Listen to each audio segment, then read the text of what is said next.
Magwayan, mga kwentong paranormal o urban legend stories. Magwayan, Bisayan goddess of the sea at underworld. Bisayan mythology.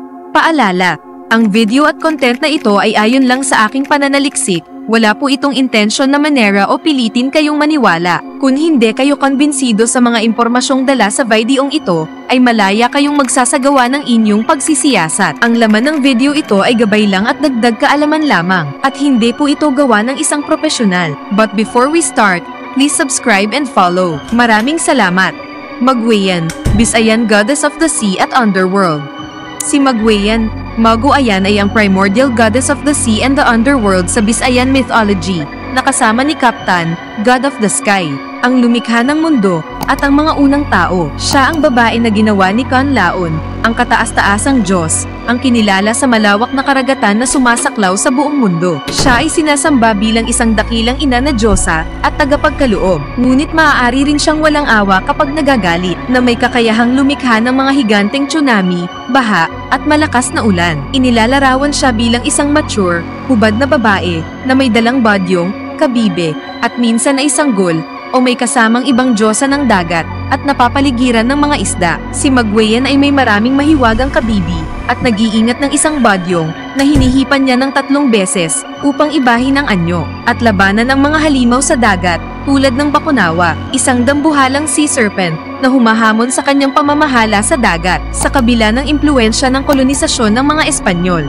Ang katanyagan ni Magwayan ay nananatili sa alamat ng Bisaya, na nagpapakita ng paggalang at pagkakapantay-pantay na ibinibigay sa mga babaeng Diyos noong panahon ng pre-colonial. Minsan siya ay kinakatawan bilang isang malawak na karagatan, na ang tubig ay umabot sa lahat ng lupain, kabilang ang mga ilog sa ilalim ng lupa, na humantong sa paniniwala na ang kanyang mga tubig ay dumadaloy din sa underworld, na ginagawa siyang isa sa ilang mga Diyos na maaaring makapasok sa kaharian ng mga espiritu.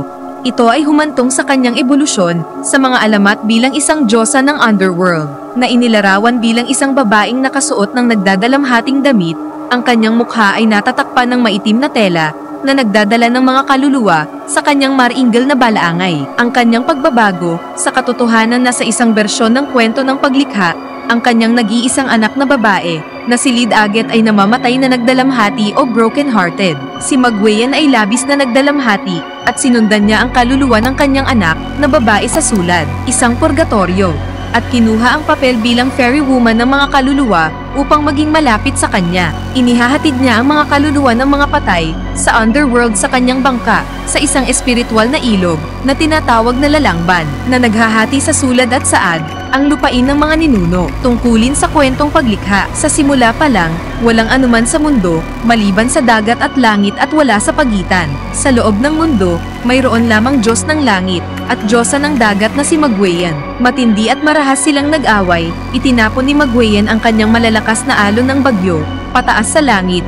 at si Kaptan ay naghagis ng malalaking bato. Ang mahaba at mapait na alitan na ito sa pagitan ng dalawang bathala ay tumagal ng mahabang panahon, hanggang sa isang araw ay pinaglapit nila ang dagat at langit, at nilikha ang mga isla. Ang mga Diyos ng dagat at kalangitan ay tumigil sa kanilang pakikipaglaban, nagsama-sama bilang magkaibigan at kalaunan ay magkasintahan. Pagkatapos nilang ikasal, nagtanim si Kaptan ng binhi sa dagat, kung saan ito ay tumubo at naging kawayan na tambo. Lumabas sa kawayan si Caleb, ang unang lalaki, at si Kabay, ang unang babae. Ang Magwayan ay katumbas ng Greek Poseidon, kasama ang Hades. Ang presensya ni Magwayan ay kumakatawan sa pambabae na aspeto ng paglikha, na naglalaman ng malawak na karagatan na bumabalot sa buong mundo. Ang pinakatanyag na katangian na nauugnay ni Magwayan ay ang badyong, isang sagradong kabibe na kanyang dala. Malaki ang kahalagahan ng badyong, na kumakatawan sa kanyang awtoridad sa karagatan at sa kanyang kakayahang mag-transform sa isang mas makapangyarihang anyo kapag hinamon ng mga halimaw sa dagat tulad ng bakunawa. Magwayan's conch shell. Ang kabibe o badyong ay isang makapangyarihang simbolo na kumakatawan sa paghahari ni Magwayan sa dagat. Ito ay pinaniniwalaan na kapag siya ay hamihip sa kabibe ng 3 beses, siya ay nakakakuha ng lakas upang harapin at talunin ang mga halimaw na nilalang. Itinatampok ng simbolismong ito ang kanyang tungkulin bilang tagapagtanggol laban sa mga banta ng malalim na tubig. Bukod pa rito, ang kabibe ay nakikita bilang isang sagradong instrumento na ginagamit sa mga ritual at seremonya na nagpapahiwatig ng pakikipag-ugnayan sa mga banal.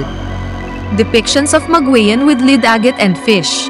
Si Magwayan ay madalas na inilalarawan, kasama ang kanyang anak na babae, na si lead agate, na kumakatawan sa kalawakan ng karagatan. Ang paglalarawan ng inaanak na ito ay sumasagisag sa pagpapatuloy ng henerasyon at sa paykat na kalikasan ng buhay na nagbibigay diin sa tungkulin ni Magwayan bilang isang tagalikha at tagataguyod. Ang simbolismo ng kanyang kasuotan. Ang kabibe ay nagpapahiwatig ng kanyang awtoridad, pag-aalaga sa kalikasan, at koneksyon sa mga puwersa ng paglikha at buhay. Nilalaman niya ang napakalaking kapangyarihan at mahiwagang kalikasan ng mga kaharian na ito na nakakaakit sa mga imahinasyon ng mga sinaunang Bisaya. The dual association of Magwayan with the sea and underworld.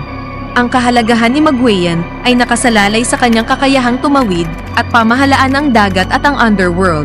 Siya ay pinaniniwalaan na ang personifikasyon ng karagatan na bumabalot sa buong mundo na sumisimbolo sa pambabae na aspeto ng paglikha. Ang dalawang uri ng kanyang personalidad ay nagbigay diin ng kanyang tungkulin bilang tulay sa pagitan ng mortal at espiritual na kaharian. Ayon sa mitolohiya ng Bisaya, ang tubig ng Magwayan ay dumadaloy sa underworld sa pamamagitan ng mga ilog sa ilalim ng lupa. Magwayan's role as the fairy woman of souls. Ang kaugnayan ni Magwayan sa underworld ay umaabot sa kanyang tungkulin bilang fairy woman ng mga kaluluwa. Inihahatid niya ang mga yumao mula sa kaharian ng mga nabubuhay sa kaharian ng mga ninuno at tinitiyak ang kanilang ligtas na pagpasa sa kabilang buhay. Sa kanyang mariinggal na balaangay, tinatahak niya ang espiritual na ilog o lalangban na naghihiwalay sa sulad o purgatorio mula sa saad o ang lupain ng mga ninuno. Pinoprotektahan niya ang mga kaluluwa at pinapadali ang kanilang paglipat sa lupain ng mga ninuno na nagpapakita ng kanyang pagiging mahabagin at mapagtanggol. Ang mga kwento at alamat na nakapaligid sa kanyang tungkulin bilang Diyosa ng dagat at underworld ay ipinasa sa mga henerasyon na pinananatiling buhay ang kanyang presensya sa kultural na kamalayan ng mga Bisaya. At dito nagtapos ang kwento ni Magwayan sa Bisayan mythology na pinaniwala ang Panginoon ng karagatan at mundo ng kalailiman. At kung ngayon ka lang napadaan sa channel at page ko ay welcome kayo dito. Please like, share, at i-comment mo lang ang iyong kwentong paranormal. Please support my little channel and page to grow by subscribing and following. Maraming salamat po.